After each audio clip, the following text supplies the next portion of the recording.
Duit ini adalah satu benda yang susah bercakap. Tak ada dia susah, ada dia pun susah. Satu orang hantar mai satu peringatan dekat saya.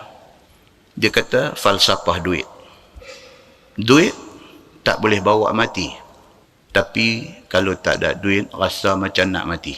Baca lagi, dia kata duit tak boleh beli kasih sayang.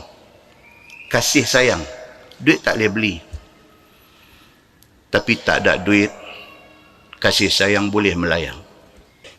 Dia kata duit tak boleh beli tidur.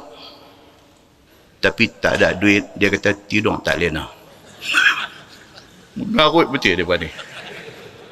Duit tak boleh beli kesihatan, dia kata. Tapi kadang-kadang nak sihat kena ada duit.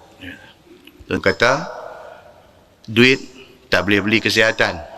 Tapi kalau sekiranya tak ada duit, kita pun susah nak sihat. Duit tak boleh beli kebijaksanaan. Tapi dia kata kalau tak ada duit, kita susah nak cari ilmu. Tuan-tuan nak main kuliah pun nak kena naik kereta, nak kena naik motor. Kereta nak kena beli, motor nak kena beli. Kereta dengan motor nak kena tuang minyak. Semua duit. Dia kata duit, kadang-kadang orang bodoh nampak cerdik. Pasal dia ada duit. Tapi kadang-kadang dia kata orang cerdik bila tak ada duit nampak macam bodoh. Dia kata. Saya yang ni saya baca 3 kali. Saya betul ke ni? Dia kata. Orang bodoh. Tapi bila ada duit tuan-tuan nampak dia macam bijak, macam cerdik. Oh. Hak cerdik ni. Dengan tak ada duit ni tuan-tuan. Ya Allah. Muslimin dan muslimat yang dirahmati Allah sekalian. Maka dia kata itu, dia kata apa? Duit ni dia kata bukan segala-galanya. Duit ni bukan everything.